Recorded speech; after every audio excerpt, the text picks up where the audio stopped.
Bien, bonjour à toutes et à tous. Salut Guy, salut Charles. Alors aujourd'hui, nous Bonjour. avons à voir une petite discussion à trois très très intéressante, puisque Guy et moi, qui faisons des vidéos ensemble depuis quelque temps maintenant sur nos guérisons du cancer, nous avons comme invité aujourd'hui le docteur Charles Gibert, qui est non seulement un ami personnel, mais qui est aussi le médecin, un des médecins qui m'a suivi pendant ma guérison du cancer et qui m'a beaucoup aidé aussi bien pour des conseils médicaux que pour sa pratique de la médecine traditionnelle chinoise. Et plus encore, ça a été vraiment notre cheval de bataille sur la partie psychologique. Voilà. Alors, Donc, en ce qui oui, me vas-y Guy, je te concerne, laisse la parole. je tiens juste à remercier bien sûr toi aussi, mais Charles d'avoir bien voulu accepter de participer et d'être le troisième docteur Bravo. à la retraite, hélas, puisque je cherche des oncologues qui ne soient pas à la retraite, qui aient Alors, le courage de leurs opinions et de nous tu, tu- aider. tu- tu le sais, Guy, je ne suis pas oncologue, hein. Je Non, je le suis, sais. je suis de formation généraliste, mais en fait, j'ai fait peu de médecine générale. Je suis surtout compétent, pour autant qu'on puisse l'être au bout de 45 ans de pratique et d'études, en médecine traditionnelle chinoise, en psychologie aussi. J'ai beaucoup pratiqué l'homéopathie, la diététique et j'ai beaucoup travaillé avec Fred. Et j'ai soigné des cancéreux tout au long de ma vie, bien sûr. Donc, j'ai pu assister aux soins officiels de la cancérologie, de l'oncologie dite moderne, et j'ai vu aussi des gens sortir de ces sentiers battus, comme vous l'avez fait, Fred et toi, et guérir. Donc, moi, ce que j'apporte, c'est un regard à la fois scientifique, étonné et sincère, parce que ce que j'ai vu n'est pas décrit dans les livres de médecine. Et vous êtes tous les deux des témoins de cela, justement. Alors, quand je dis n'est pas écrit, je pense sincèrement que ça n'est pas encore écrit. Et pour finir ma petite introduction, je pense que nous sommes sur le fil d'un rasoir aujourd'hui en matière de sciences médicales, où nous commençons à accepter ce qui est pour l'instant encore scientifiquement inacceptable ou difficilement acceptable, et on l'étudie et on le rend acceptable et on s'en sert donc, et on en fait des protocoles thérapeutiques tout à fait modernes, audacieux, nouveaux, où on reste dans le sillage de ce qui se fait actuellement, et c'est ce que tu écris dans tes bouquins, ce que dit Fred, ce que j'ai pu constater moi aussi, et l'oncologie moderne est pas, il faut le dire, pas très efficace. Dans certains domaines, elle a fait ses preuves, mais dans d'autres, elle n'est pas très, très efficace. Voilà. Donc, je n'apporte qu'un regard à la fois scientifique, étonné, sincère et, comment dirais-je, observationnel. J'ai observé des choses. Je peux rapporter ce que j'ai vu, comme je peux rapporter ce que j'ai vu concernant Fred. Mais j'ai eu d'autres patients que Fred. Bien sûr. Écoute, première question. Fred m'a dit ce que tu lui avais dit de faire ou de prendre, en particulier en complémentation. Et D'accord. Donc, tu me demandais si j'avais une expérience avec le curcuma. Alors, il se trouve qu'un jour, j'étais à un congrès de cancérologie, il y a 5, 6 ans maintenant, peut-être un peu plus, peu importe. Et au repas de midi, entre les deux sessions du matin et de l'après-midi, à notre table avec mon copain, il y avait là un cancérologue de Nîmes ou de Marseille. Et on était en train donc d'échanger sur ce qui s'était dit le matin entre oncologues. Et nous, on assistait à ça en tant que médecins, oncologues, médecins de différentes disciplines. Et le gars nous dit, écoutez, moi, je viens de faire une expérience tout à fait étonnante. J'avais 3 gars qui étaient en phase terminale et je venais de rencontrer une publication indienne sur le curcuma. Je les ai traités avec du curcuma et je les ai sortis tous les 3 de leur phase terminale. Il se trouve qu'à ce moment-là, Guy, j'avais un copain qui était en phase terminale, mais un vieil ami d'enfance que je connaissais depuis 35 ans et qui m'avait demandé de l'aider à mourir. Et moi, je lui avais dit, écoute, le moment venu, peut-être, on verra, mais en attendant, je vais t'aider à vivre les 4 derniers mois que t'ont laissé les confrères, et notamment son propre frère, d'ailleurs, qui était un prof de médecine. Et donc, je lui avais filé ce traitement à base de curcuma, vitamine C, vitamine D, zinc, curcuma. Et j'avais donné un peu d'homéopathie parce qu'il avait des signes digestifs. Il avait des métastases digestives, une grosse métastase pulmonaire. Il avait un poumon complètement noir et une métastase cérébrale, je crois aussi. Et figure-toi que 4 mois plus tard, donc on fait une grande bamboula d'adieu. Il réunit tous ses copains pour nous dire adieu. Il allait mourir d'un moment à l'autre. Il n'était pas bien brillant, tu sais. Mais à la fin de l'année, il était toujours pas mort. Et il était même vraiment pas mort du tout. Enfin, je vous la fais courte. L'été suivant, il a loué un camping-car avec sa femme et 2 ou 3 copains. Et ils sont partis dans le Nevada et faire la vallée de la mort. Il me disait, je me rappelle qu'il m'envoie un SMS. Il me dit, Charlot, tu te rends compte, je devrais être mort. Et je suis là dans la vallée de la mort. Je suis en pleine forme, je suis en pleine bourre. On a fait 18 000 kilomètres en 10 jours. On se régale. Enfin, non, 18 000, 1800 kilomètres en 10 jours. On se régale. Bref, le temps passe encore un peu plus. Donc, il prenait toujours le traitement que je lui avais donné à base de curcuma. Alors, à l'époque, je donnais du curcuma industriel. C'est du curcuma acheté en pharmacie, associé à de la quercétine, associé à de la piperine, etc. Les trucs classiques. Et 2 ans après qu'il ne soit toujours pas mort, il revient du ski Et et pas mort. il me dit putain, c'est quand même pas normal. J'ai plus aucun signe clinique.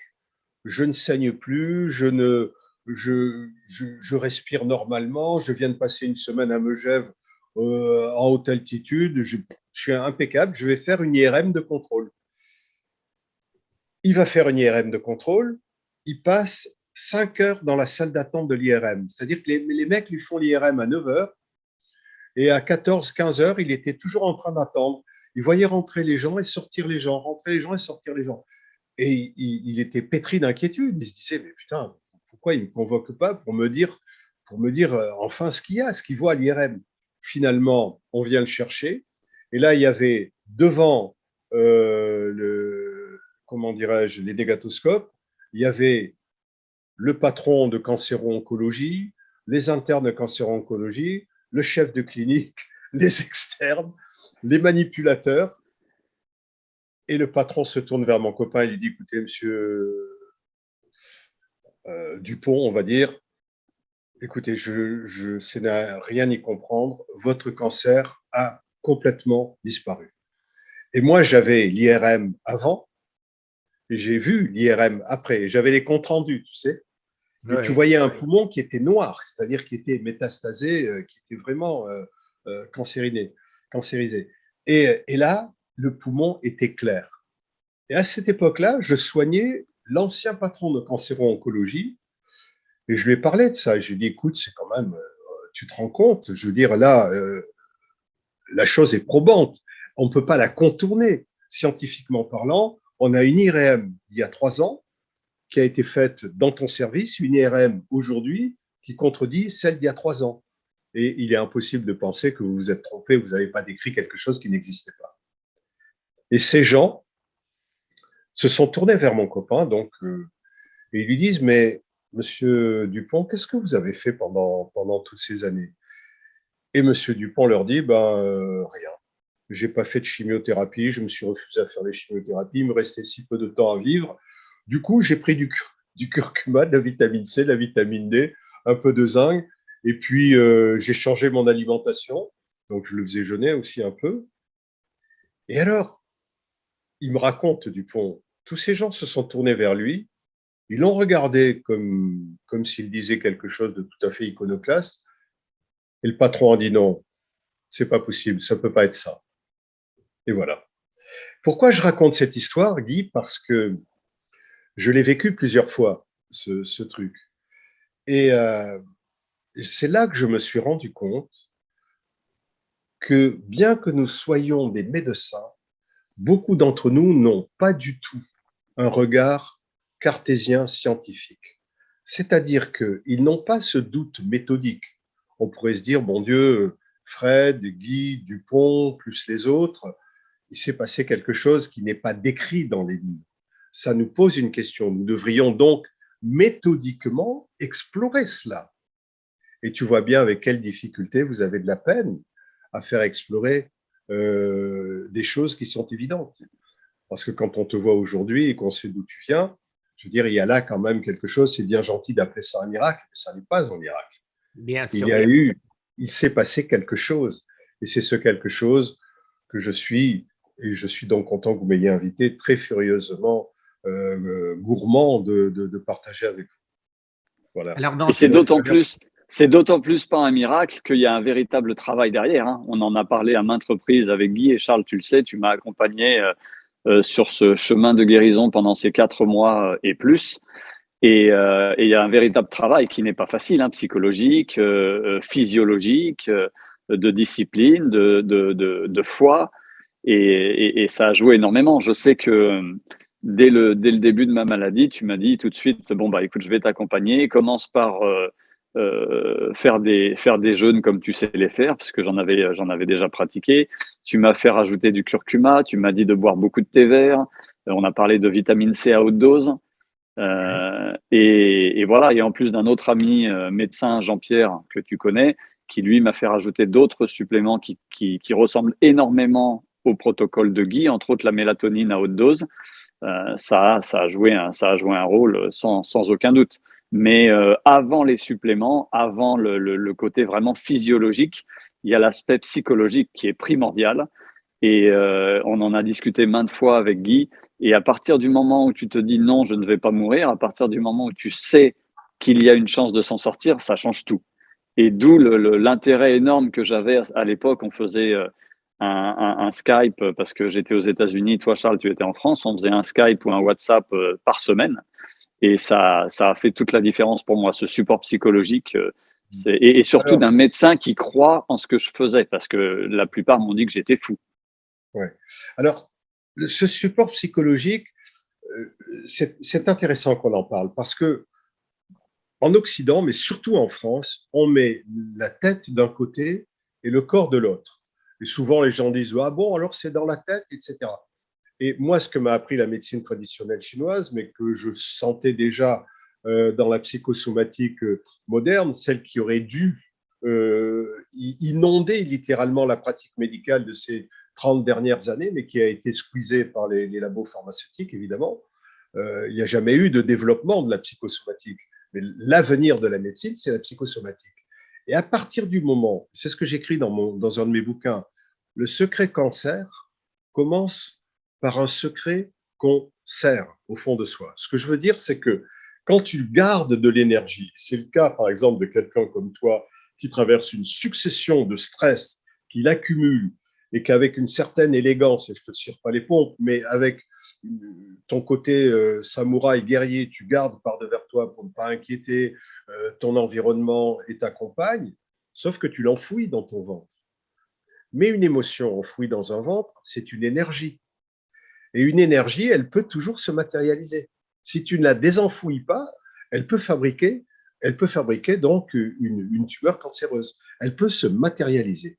La matière, te dirait Einstein, c'est une densification de l'énergie. Et je pense aujourd'hui que beaucoup de cancers sont des densifications d'énergie perverse que nous avons accumulées à différents étages de notre corps, qui dans son foyer inférieur, qui dans son foyer moyen, avec tous les cancers du foyer moyen, estomac, rate, pancréas, foie, etc., ou dans son foyer supérieur, avec le poumon, la thyroïde, etc., ou dans la tête. Et c'est pour ça que faire de la psychologie, c'est, à mon avis, absolument indispensable une fois que tu as fait tous les réglages. Si tu ne vas pas chercher cette cause subtile-là, tu n'as fait que 90% du problème. Mais si tu ne déracines pas complètement le bulbe, la plante est censée repousser. Il faut donc déraciner.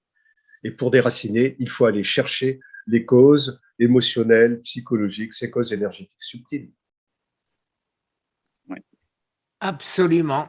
Et moi, j'appelle ça le cortisol, puisque le cortisol, c'est le stress qui fait de l'insuline et qui fait monter la glycémie et qui fait qu'on ne maigrit pas, qui fait qu'on grossit et qui fait des hormones de croissance qui font croître les cellules cancéreuses. Donc, tu as résumé tout à fait. C'est là où donc la sagesse rejoint la science, en fait, tout simplement. Absolument. Donc, je voulais vite fait que l'on rappelle peut-être à nos auditeurs le cheminement vraiment très parallèle et très similaire qu'on a pu avoir, Guy, toi et moi, parce que c'est quelque chose que j'ai partagé avec Charles pendant tout le long de ma remise en forme, on pourrait dire. Et c'est étonnant de voir à quel point ça a été presque le même chemin, si tu veux. Et on a tous les deux donc pratiqué le jeûne intermittent avec un repas par jour. On a tous les deux pratiqué le jeûne plus long. Nous avons tous les deux pratiqué le fait d'avoir une nourriture très très riche en micronutrition, principalement des légumes crus que toi tu consommais entiers et moi que je consommais sous forme de jus parce que avec mon cancer du côlon et mon inflammation du côlon, je pouvais vraiment pas supporter les fibres insolubles. Mais en gros, on a eu quelque chose de très similaire. De l'exercice physique à petite dose, le plus intense qu'on puisse faire à un moment M, mais sur de la courte durée, de la respiration, de la gestion du stress. Et tout ça, ça a été vraiment les choses que j'ai pratiquées moi de mon côté. Je me suis nourri, on l'a dit plusieurs fois, des vidéos de Thierry Casasnovas, qui ont vraiment été salutaires pour moi. Et bien entendu, avec le support et le regard bienveillant de Charles qui m'accompagnait de manière hebdomadaire. Et pour venir à ce que Charles a dit, moi, ce que j'ai vu, c'est que tu parlais du curcuma, mais à un moment, tu as dit que c'était un mélange en pharmacie avec de la quercétine. Oui. Et la quercétine, c'est un de nos 5 essentiels. Oui, parce que je suivais à ce moment-là des enseignements de micronutrition. Donc, j'étais un peu plus au courant. Alors, j'ai un peu lâché avec ça après, puisque je suis parti à la retraite. Mais effectivement, donc, quercétine, pipérine, curcuma, oui, bien sûr. Bien sûr. Donc, il y a aujourd'hui, si tu vas sur PubMed et que tu tapes cancer versus curcumine, je crois qu'il doit y avoir aux alentours de 20 000 publications sur ces 20 dernières années. Tu vois, voilà. Ouais, c'est vraiment, vraiment important. Et la quercétine, pour les gens qui nous écoutent, on la trouve à 2400 GDU en France, alors qu'il faudrait du 5000 GDU. Il n'y a que 2 sociétés françaises qui font du 5000 GDU. Ouais. Et donc, oui. Pardon, Guy, excuse-moi. À propos du curcuma, donc je me suis furieusement intéressé au curcuma quand j'ai vu les résultats, parce que j'ai eu des résultats avec Dupont, mais avec une autre dame aussi, etc. Et donc, du coup, j'ai lu tout ce que je trouvais sur le curcuma et des essais comparatifs, justement, des différents fabricants de curcumine, modernes, industriels, pharmaceutiques. Et en réalité, il y a je crois que c'est à Glasgow, un prof de médecine qui a fait une sorte d'étude observationnelle où il a donné 2 sortes de curcuma pharmaceutiques et sur un échantillon de population, il a donné du curcuma culinaire. Eh bien, aux grandes dames de tout le monde, c'est le curcuma naturel qui marche le mieux. Évidemment, comme toujours. Alors, je ne sais pas comme toujours parce que moi, on me vantait, les gens qui me vendaient du curcuma pour mes patients, me vantaient des dosages très sophistiqués, très élaborés, etc. Et en réalité, le curcuma que tu râpes dans ton riz tous les jours te fait autant de bien que ce que tu achètes la peau des fesses chez le pharmacien. Tout à fait. Et d'ailleurs, je veux faire une petite parenthèse à ce sujet. Thierry en parle souvent dans ses vidéos. On dit souvent que le curcuma, et principalement lorsqu'il est en poudre, qu'il faut le mélanger avec d'autres produits pour qu'il soit vraiment bien absorbé par le corps, qu'il faut du poivre, peut-être un peu d'ail. Il y a tout un tas de mélanges qu'il faut faire. Et en fait, de l'huile aussi. ouais, voilà. Mais en fait, il se trouve que lorsqu'il est utilisé frais, donc la racine qui ressemble beaucoup au gingembre, pour ceux qui connaissent pas, soit en jus, soit, comme tu le disais, râpé dans ta nourriture, dans ces cas-là, il a toutes les enzymes nécessaires pour être absorbé et il n'y a besoin de rien. Ça n'empêche pas de rajouter du poivre et de l'ail si on en a envie, mais il s'absorbe très bien en tant que tel quand il est consommé frais et de préférence, bien sûr, issu de la culture biologique. Alors, tu vois, Charles, tu parlais des oncologues qui sont un peu aveuglés, qui n'ont pas le regard nécessaire. Mais en ce qui me concerne, quand les oncologues, justement, m'ont dit que j'allais mourir, que j'avais au maximum 3 mois à vivre, eh ben, j'ai cherché. Et j'ai cherché autour de moi ceux qui ont les yeux ouverts. Et je suis tombé sur des Maurice Israël, sur d'autres qu'hélas, d'autres Français que je ne peux hélas pas citer, et dont certains n'ont même pas voulu me donner leur nom. Et je suis tombé, bien sûr, sur Eric Berg aux États-Unis, je suis tombé sur Thomas Seyfried, et c'est là aussi, je suis en France, où j'ai vu donc notre ami Thierry Casasnovas, le grand charlatan, le gourou, mais qui dit exactement la même chose que tous ces grands professeurs américains. Alors, je me suis interrogé, j'ai fait des vidéos avec lui en lui disant, mais pourquoi toi, en France, tu es un gourou, tu es un charlatan, et pourquoi le directeur de Harvard ou de Stanford ou de Boston College ne le sont pas. Pas compréhensible. Parce qu'ils ont le même discours. Moi, c'est aussi la Non. question que je me suis posée quand j'ai rencontré les vidéos de Thierry. Il disait exactement la même chose que tous ces professeurs. Toi, tu les as rencontrés, moi, j'ai lu leurs bouquins. Et c'était exactement la même connaissance de base physiologique, mais aussi de bon sens, qui fait que ce mec-là, il m'a tapé dans l'œil. Et ça a été pour moi une ligne directrice dans ma guérison. Je lui ai dit souvent à Thierry que je le remercierai jamais assez. Pour moi, il fait partie des gens, avec Charles, avec Jean-Pierre, qui m'ont sauvé la vie. Mais j'ai dit, au début, quand j'ai connu Thierry, je me suis dit, et j'ai fait un live avec lui, mais il est fou ce type, mais il est fou. Et j'ai commencé à vérifier. Et quand j'ai vérifié, j'ai vu, comme tu le dis et comme je venais de le dire, les grands professeurs américains disent la même chose que lui. Alors, mon combat de tous les jours, c'est quoi? C'est essayer de faire connaître ceci. Puis tu disais, Charles, on est sur le fil du rasoir. Eh ben, moi, j'aimerais bien que ça tombe. Alors, je ne sais pas si le bon côté, c'est gauche ou droite, hein, mais j'aimerais bien qu'il aille du bon côté. Oui. Et pour ce faire, j'ai toujours, et je n'arrête pas d'essayer de m'acoquiner, si je peux parler comme ça, avec les grands. Alors, les grands, eh ben, c'est maintenant, je vise le professeur Huberman à Stanford. C'est une sommité, ce monsieur.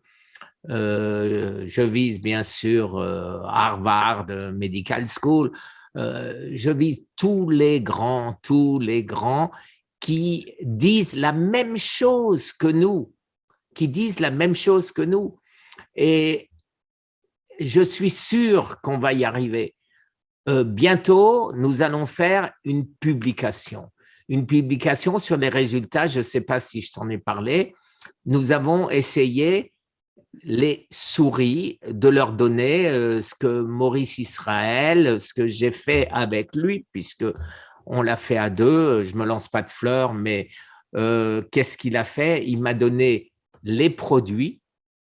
De là, on a essayé de trouver des compléments alimentaires qui avaient la même structure moléculaire, et on les a trouvés, et de là, on a fait nos 5 essentiels. Et ces 5 essentiels en particulier, mais de manière plus conventionnelle, on a fait des études sur les souris. Et les souris, par rapport au… Excuse-moi, Guy, je te fais préciser quelque chose pour les gens qui nous écoutent. Donc, tu as commandité un laboratoire qui a fait des études avec voilà, des souris avec les 5 essentiels contre placebo, etc. Non, Voilà. non. On a pris, pour être sûr que ça marche, ne sachant pas, et puis pour un prix de revient, parce que là, il y en avait déjà pour un peu plus de 30 000 euros, on a pris ce qu'on savait qui marche, à savoir le Litostat. Mmh. Le Litostat, c'est un dérivé de l'acide hydroxamique. Et nous, on a cherché les dérivés. J'ai cherché les dérivés. Et c'est comme ça que je suis tombé sur la mélatonine, où la médecine sait que ça marche contre le cancer, mais ne sait pas pourquoi ça marche contre le cancer. Or, le professeur Maurice Israël me l'a expliqué pourquoi. Parce que c'est un inhibiteur de SCOT, tout simplement. Et en inhibant SCOT, eh ben, on empêche les corps cétoniques. Qu'est-ce que tu appelles SCOT? Ça aussi, SCOT, c'est OXCT1. C'est-à-dire C'est-à-dire, je ne suis pas biologiste. Hein. Alors, je sais que je sais que l'abréviation, c'est SCOT, et la structure, ça a un autre nom. D'ailleurs, Thomas Seyfried, lui, l'appelle OXCT1 dans ses schémas, et Maurice Israël, donc, l'appelle SCOT. Si tu tapes, tu trouveras… mais alors, Lee Scott, c'est un facilitateur, un Non, inhibiteur. c'est une porte d'entrée, si je peux appeler comme ça, si je peux appeler ça. Et en fermant cette porte d'entrée, les corps cétoniques, donc les cellules du cancer, ne peuvent plus fabriquer, utiliser plutôt l'acétyl-CoA nécessaire à la fabrication de leur membrane. De leur membrane, d'accord. Un peu plus précis. Je donne toujours un exemple. C'est comme si on prend un plongeur, on le met à 40 mètres de fond et on lui enlève son scaphandre. Eh ben, il ne va pas vivre longtemps. Donc, voilà, c'est ce qui se passe avec les cellules du cancer, puisqu'on leur a enlevé le sucre, on leur a donné, on essaye de les réduire au minimum. Et à côté de ça, elles ont trouvé la manière de se nourrir avec les corps cétoniques. Et là encore, une recherche en cours, c'est le kétoparadoxe, puisqu'il y a des cas où les corps cétoniques peuvent être bénéficiaires au cancer et d'autres cas où elles peuvent être utiles dans l'autre sens. C'est-à-dire les Chinois, par exemple, ont fait des études, des publications en disant ça ne marche pas puisque avec des corps cétoniques, eh ben, le cancer progresse.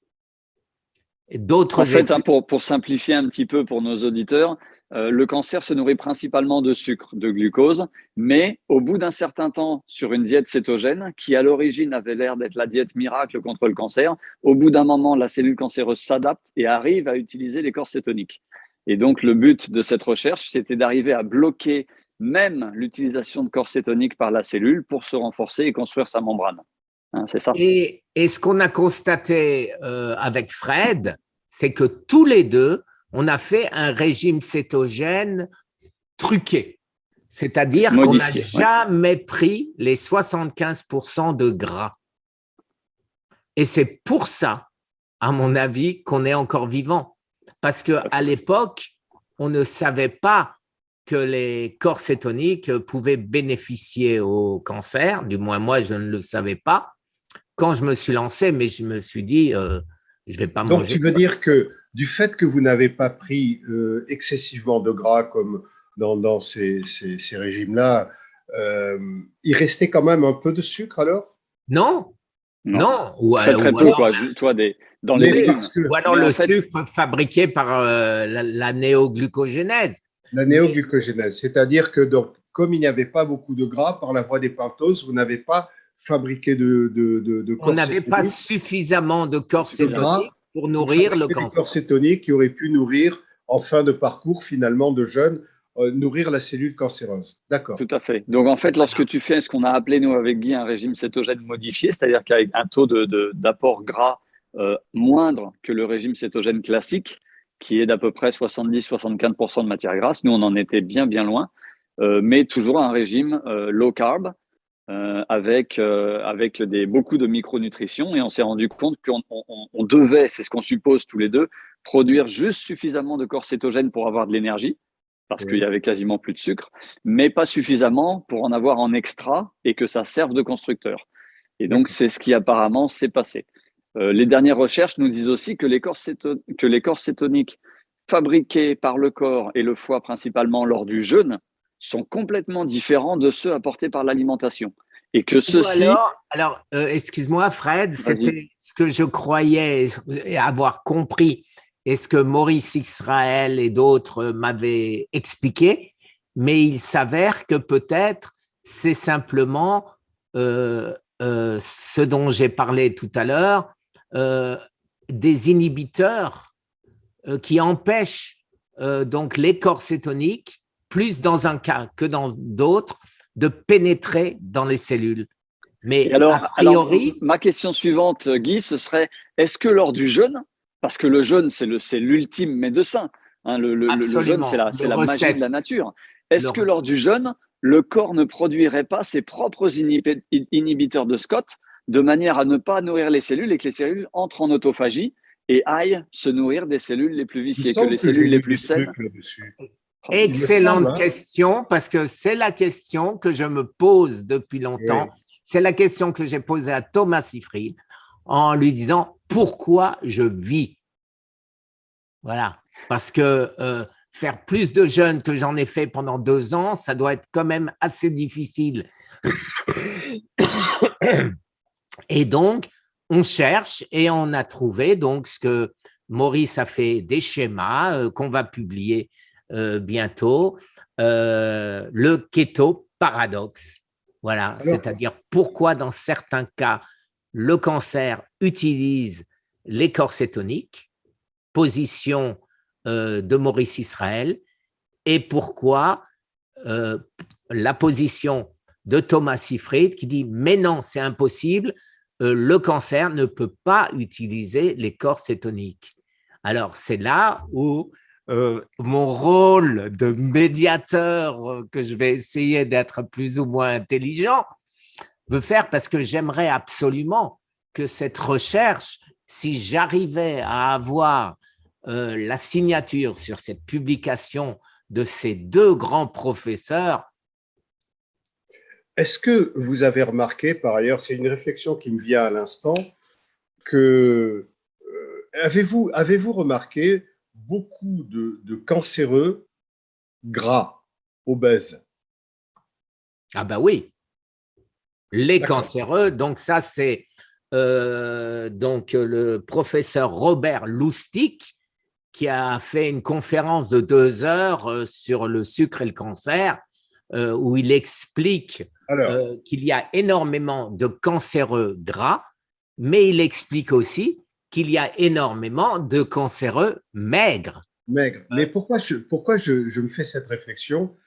Parce que quand tu fais un jeûne et que tu es gras, que tu as mis beaucoup de gras, de corps gras, de cellulite, etc., que tu as stocké dans les cellules adipeuses, par la voie des pentoses, comme il n'y a plus d'apport d'hydrate de carbone, tu es obligé de refabriquer du sucre parce que ton cerveau, ton muscle, un certain nombre de fonctions ont besoin d'un minimum de sucre. Et c'est la voie des pentoses qui va prendre les corps gras et qui va fabriquer du sucre à partir de ces corps gras. La néoglucogénèse. On peut imaginer, du coup, c'est pour ça que je te pose la question, on peut imaginer que les gens qui sont gros, qui ont de grosses masses d'énergie en réserve sous forme de gras, vont fabriquer beaucoup plus de corps cétoniques que quelqu'un qui est maigre. Mais c'est exactement pourquoi je me posais la question, pourquoi je vis? Parce que j'avais 40 kilos. En regardant tous les deux, parce que vous avez des rapports poids-puissance qui sont très favorables, tu vois. Mais non, mais moi, j'avais 40 kilos de trop. D'accord. Ça, tu ne le sais pas, effectivement. Quand j'ai commencé, je pesais 107 kilos et je suis descendu à 62 kilos. Donc, voilà.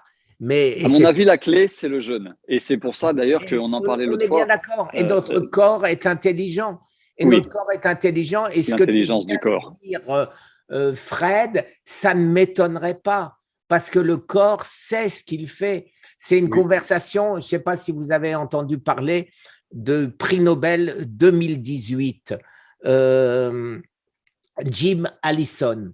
Alors, Jim Allison a eu le prix Nobel parce qu'il a découvert que nos globules blancs peuvent se faire retourner. Ce n'est pas les globules blancs, c'est quelque chose après les globules blancs. Nos petits soldats des globules blancs, si je peux. Je ne suis pas.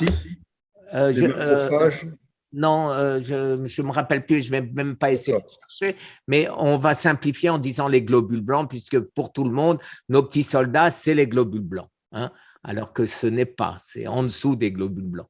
Mais quoi qu'il en soit… Tu veux dire que c'est une partie des globules blancs? Les globules blancs peuvent être retournés par les cellules cancéreuses. Le cancer détourne des globules blancs et les fait travailler pour lui. Et c'est ça sa découverte, c'est ça son prix Nobel. Et donc, il l'explique clairement que, en fait, c'est les Allemands pendant la guerre, tu sais, la 5e colonne, hein, donc déguisés en soldats américains qui détournaient voilà, ils passaient par là, ils tombaient dans des embuscades, enfin, etc. Donc, c'est pareil.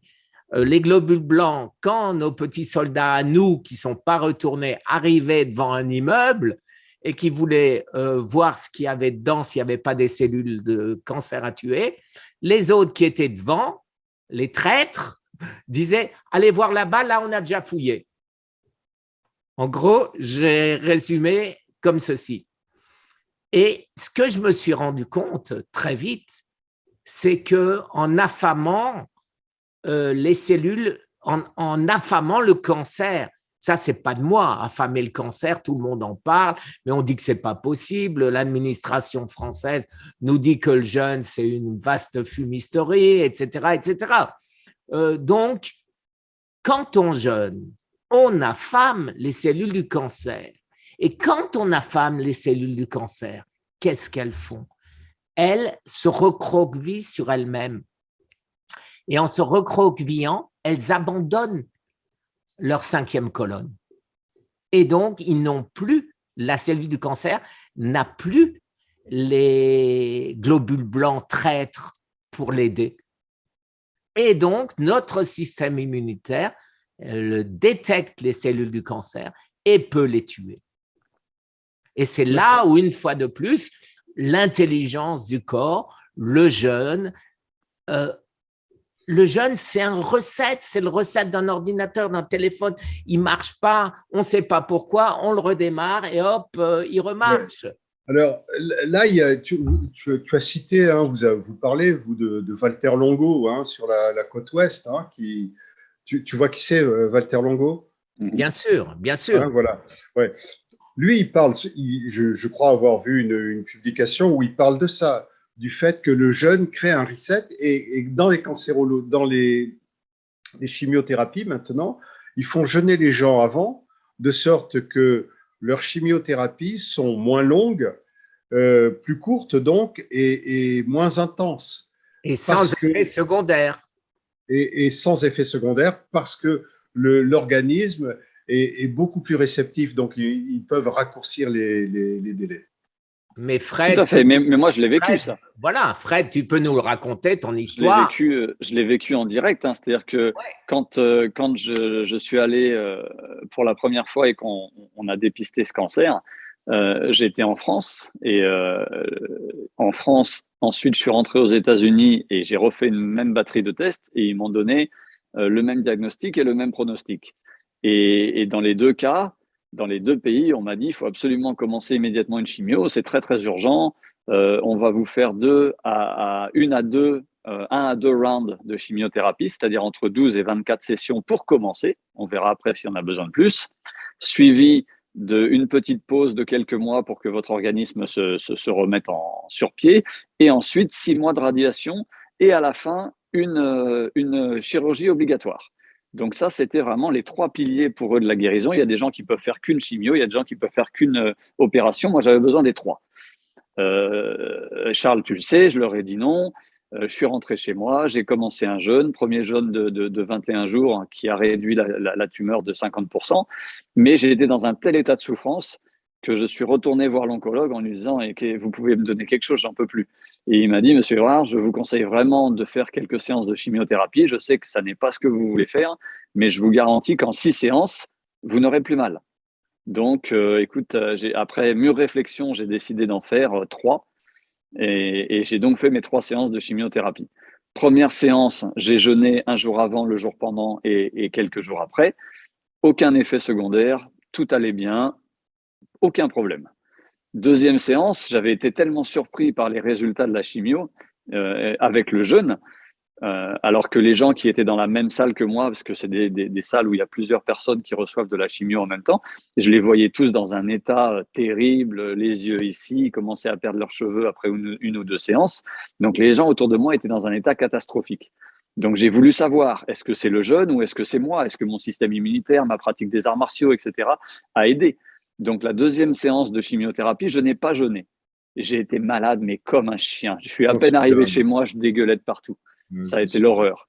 Constipation avec des douleurs sur les toilettes, vomi tout le temps, mal à la tête. Troisième séance, j'ai rejeûné. Aucun effet secondaire. Et là, j'avais plus mal. J'ai dit à mon oncologue, stop, j'arrête. Il m'a dit, Monsieur Erard, vous êtes fou, ça marche, on continue. Je lui ai dit non. Et tu as eu raison. Et tu parlais de, Charles, de Walter Longo. Walter Longo l'explique clairement. Et dans l'émission d'Arte, donc, où il parle là aussi de Walter Longo, il s'est réexpliqué une fois de plus. Les cellules normales ont une mémoire de 3 milliards d'années et savent s'autoprotéger. Il a fait des schémas, je ne sais pas si c'est des reproductions ou si c'est vraiment les cellules vues au microscope, ça j'en sais justement rien. Mais par contre, ce qui est certain, c'est que la cellule du cancer, elle, n'a pas cette faculté parce qu'elle n'a pas 3 milliards d'années. Et de ce fait, eh ben, la chimio l'attaque et arrive à la détruire, ce qui n'est, alors que les autres cellules normales se sont autoprotégées. Et c'est ce qui se passe quand on fait du jeûne, parce que qu'est-ce qu'on voit? On voit tout de suite que notre métabolisme de base descend, ce qui fait que j'ai pris 20 kilos en 2 ans. Pourquoi? Parce qu'au moment où j'ai arrêté mes jeûnes et tout, mon corps se suffisait de 500 calories par jour. Effectivement, j'avais du mal à marcher, j'avais des vertiges, etc., etc. Mais j'ai regrossi, mes ongles poussent 2 fois plus vite qu'avant, mes cheveux sont redevenus gris, ils étaient blancs. Si vous voyez les vidéos que j'ai faites avec Thomas Seyfried, j'étais blanc. Aujourd'hui, je suis plus blanc, je suis un peu grisonnant. Le corps se régénère. J'ai plus aucun doute aujourd'hui, le corps se régénère et toutes les parties du corps. Mes lunettes, j'ai repris mes anciennes lunettes parce que les nouvelles étaient trop fortes. Je mettais sur 30 le son de ma télévision, je mets sur 20. Alors, voilà, donc c'est tout. C'est vraiment la preuve, ce que tu dis, que le corps a cette capacité de se régénérer. Et je pense que tant que les scientifiques, j'irais dire les oncologues, ne l'admettront pas, eh ben, c'est dommage pour tous les gens qui meurent. Et alors qu'il y en a. Je crois que même les généticiens ont leur mot à dire là-dessus. Hein. Il me semble que sur la côte ouest, il y a des gens qui ont étudié là-dessus, en Californie, et qui montreraient que quand on jeûne, on réactive une information cellulaire. C'est ce que tu disais tout à l'heure. Et que c'est information cellulaire qui est dormante chez les cellules naturelles du corps, mais qui n'est pas qui n'existe pas chez la cellule cancéreuse, qui est une cellule qui est par la polymitose ou la prolifération cellulaire, n'a pas les mêmes caractéristiques. Voilà. Et Tout à fait. D'où la notion de reset. C'est oui. réellement une remise en marche de mécanismes enfouis, ce que tu disais à l'instant. Et je te dis, même les généticiens sont en train de se poser des questions sur le code génétique de la cellule, dont une partie serait un petit peu en sommeil, endormie. Et le fait de jeûner, de changer la biologie intracellulaire, l'activité des mitochondries, du corps de Golgi, du cytoplasme et tous ces trucs-là, ça interpellerait les séquences d'acides aminés qui constituent le code génétique. On réactive les gènes infantiles et on éteint les gènes adultes qui sont responsables de ce vieillissement et responsables du cancer ou du diabète ou d'autres, ou Parkinson, Alzheimer, etc. Tout à fait. Ouais. Alors, il nous reste un tout petit peu de temps. Est-ce qu'on n'inverserait pas ce qu'on a fait depuis le début? Et Charles, ce serait toi, si tu as des questions pour nous par rapport à ce qu'on a vécu, nos expériences. Si tu as des questions, ce serait justement à toi de mener la barque pendant quelques instants. Très bonne idée. Alors, des questions. Donc, vous connaissez mon nom. Vous avez compris que j'avais, comment dirais-je, pris une option définitive sur l'aspect, on va dire, psychologique des choses. J'aimerais mieux dire énergétique des choses. Et est-ce que, alors, pour toi, Fred, je sais que oui, puisqu'on en a beaucoup parlé. Puis c'est toi qui m'as entraîné dans ton sillage, faire des conférences un peu partout dans le monde à propos des arts martiaux, de l'énergétique, de la médecine traditionnelle chinoise. Mais toi, Guy, plus particulièrement, quand on t'a posé ce pronostic, est-ce qu'à ce moment-là, tu as compris que le cancer était une forme de langage poussé à son paroxysme comme une sorte d'ultimatum devant lequel te mettait ta nature profonde en te tapant sur l'épaule, en te disant, écoute, Tenenbaum, ou tu fais quelque chose de vraiment intelligent, ou tu vas crever la bouche ouverte et le cul plein de fourmis, avec de la chimiothérapie partout, et ça va durer 3-4 mois. Est-ce que, c'est une manière iconoclaste de te poser la question, est-ce qu'à un moment donné, tu as été saisi comme Fred en te disant, c'est un langage, quelque chose se raconte chez moi, il faut que je comprenne ce qui est en train de se raconter. Alors, j'en ai parlé à Fred parce que, bien sûr, on en a parlé, j'avais écouté moi aussi longuement Thierry Casasnovas. Et Thierry dit le cancer, ce n'est pas une maladie, c'est notre… Il est fou. C'est un message, oui, tout à fait. Voilà. C'est un Mais signal. Il est fou. Le cancer est là et il veut te tuer. La cellule du cancer est immortelle et donc il va finir par t'achever. Et au fur et à mesure de mes recherches, au fur et à mesure, je me suis rendu compte en fait qu'il y a un avertissement. Le cancer, qu'est-ce qu'il fait? Le corps, pardon, pas le cancer. On bouffe plein de cochonneries.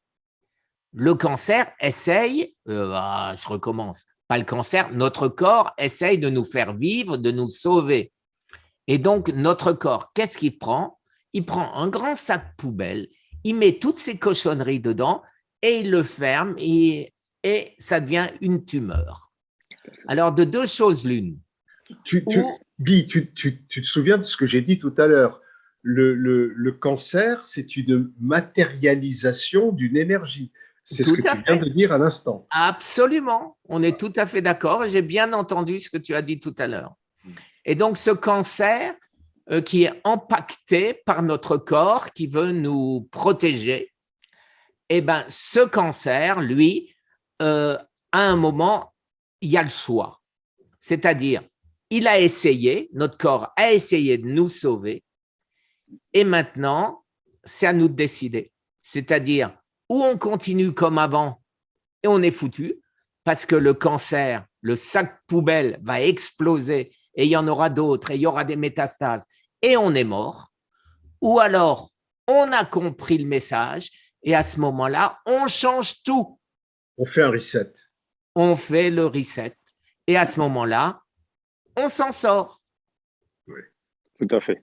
Tout à fait. Moi, bon, bah, Charles, tu le sais parce qu'on a travaillé ensemble.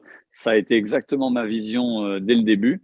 Elle s'est trouvée renforcée au cours de nos discussions et renforcée lorsque j'ai découvert les vidéos de Thierry.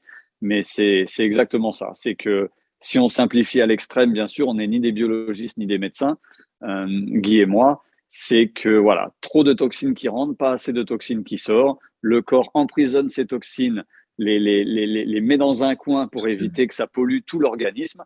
Et c'est ce sac poubelle, comme tu dis, Guy, qu'on appelle une tumeur. Donc, du coup, ça remet en cause beaucoup de principes de la médecine moderne et principalement de l'oncologie. Est-ce qu'il faut absolument déglinguer la tumeur ou est-ce qu'au contraire, la tumeur est là pour une raison?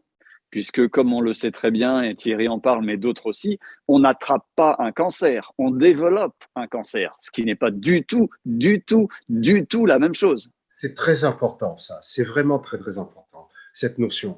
Le cancer, ça n'est pas une fatalité qui arrive comme ça du jour au lendemain parce qu'on n'a pas de chance. Pas du tout. Le cancer, c'est la partie la plus spectaculaire, la fin d'un dialogue qui a commencé, ce que disait Guy à l'instant, qui a commencé par des signes avant-coureurs qu'on a plus ou moins ignorés, jusqu'au moment où la question qui se pose d'une manière très spectaculaire. Et on ne peut pas se dérober à la réponse. Sauf que vous avez accepté courageusement de vous dérober à ce qu'on vous imposait, mais la plupart du temps, les gens qui ne savent pas, ils vont suivre le cursus habituel et on sait que ça ne marche pas toujours très, très bien. Mais le cancer, c'est un langage. C'est un langage. C'est un message. C'est là où je suis. Oui, mais c'est là où je ne suis pas tout à fait d'accord. Notre corps nous défend contre le cancer. Et si on a pris le message, on a compris, on s'en sort. Mais si on n'a pas pris le message, là, le cancer, il nous tue. Donc, on est notre allié. Donc, je suis tout à fait d'accord avec toi, Guy. Le cancer, c'est un désordre biologique qui montre qu'on est arrivé à un tel degré de disharmonie énergétique, biologique, biochimique, etc., pour des raisons X, pollution de toutes sortes, médicamenteuses, bouffe ou psychologique, hein, stress, hein, cortisol, adrénaline, machin truc, bon, acide chlorhydrique, muqueuse de l'estomac qui brûle, et à force de brûler, de cicatriser, de brûler, de cicatriser, de brûler, de cicatriser, un jour, tu as un cancer de la petite courbure de l'estomac.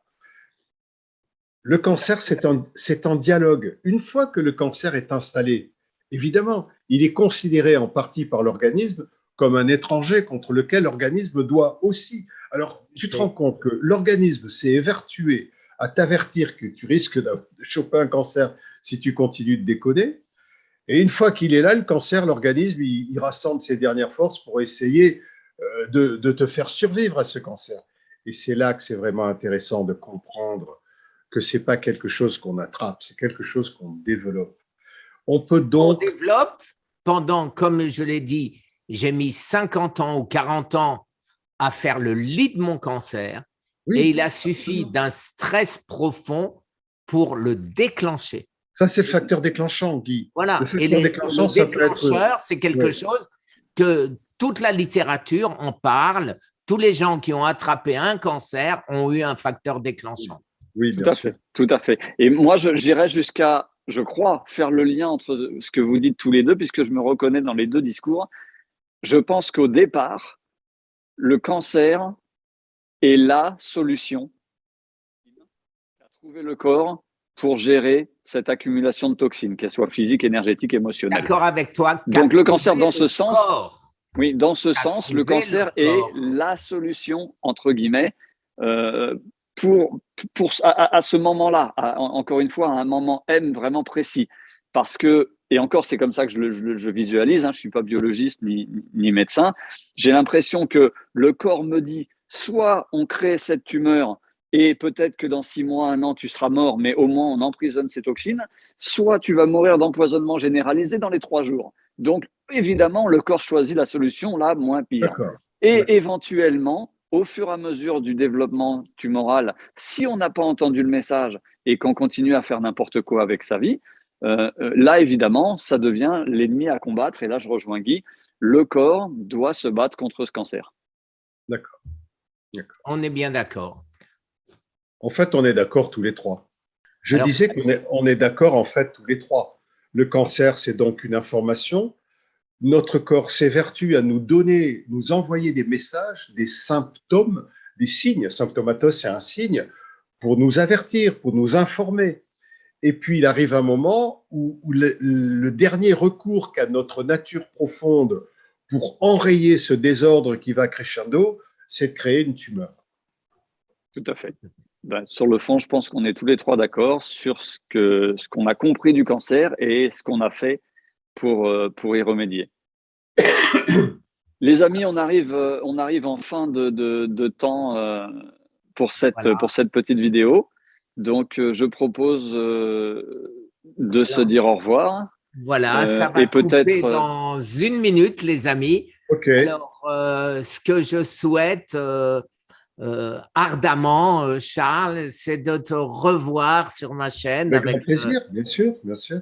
Voilà, puisque tu vas nous apporter énormément d'expérience, enfin, et de savoir surtout. C'était vraiment très, très intéressant. Merci à tous. Je tiens à préciser avant de terminer que pour ceux qui sont intéressés d'en savoir plus, nous avons tous les trois écrit pas mal de bouquins, dont quelques-uns sur notre vision de la médecine. Donc, Charles a des bouquins très intéressants que vous trouverez sur Amazon, Guy aussi, moi-même. On mettra les liens. Ouais. OK, les amis, à bientôt alors. Et allez, salut Charles, merci. Merci beaucoup, Charles. Au revoir. Merci de ta présence. Au revoir. Merci, Fred. Fred. Et maintenant, à moi le boulot pour monter tout ça. Bon courage. Bon courage. Au revoir. Au revoir. Au revoir à tous. Merci.